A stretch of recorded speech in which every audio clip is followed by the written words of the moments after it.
Salamo fahafolo.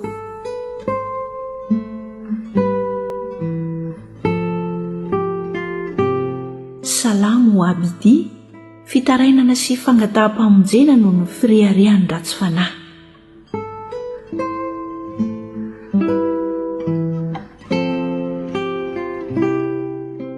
Jehova, nahoana no mijanona eny lavitra eny ianao ka miery amin'ny andro fahoriana? Noho ny fireharehan'ny ratsy fanahy dia enjehana mafy ny malahelo. Azo ny fiendrena nataony izy ireny. Ny ratsy fanahy mandoka izay irin'ny fony, ary ny mpierina mahafoy sy manamavo an'i Jehova.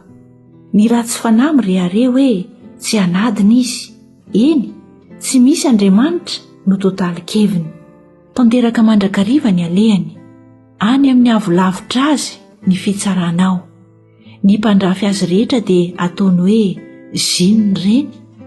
Hoy izy ampony, tsy angozozo aho, tsy ho azondoza mandrakizay doria aho, feno ozina sy fitaka ary fanaovana ankery ny vavany.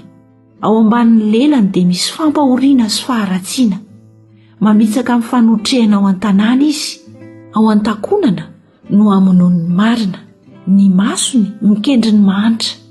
Manotrika ao an-takonana tahaka ny liona ao amin'ny famotsahana izy. Manotrika hisambotra ny malahelo izy. Fandriany amin'ny aratony no fisambon'ny malahelo. Toritory sy mitanondrika ny mahantra, ka lavo amin'ny herin'ny ratsy fanahy. Hoy izy anankam-pony, efa nanadino Andriamanitra, efa nanafina ny tavany izy ka tsy ahita mandrakizay. Mitsangana Jehova, Andriamanitra, atsangano ny tananao, aza manadino ny ory. Nahoana no mamingavingan'Andriamanitra ny ratsy fanahy ka manao anankapo hoe tsy anadiny ianao? Efa nahita ihany ianao, satria mijery fahoriana sy alahelo mba ho valian'ny tananao. Ianao no iononany mahantra, ianao no mpamonjy ny kamboty. Torotoroy ny sandry ny ratsy fanahy, ary adino ny eloko ny mpanao ratsy, mandra-pahatsy hisy hitanao intsony.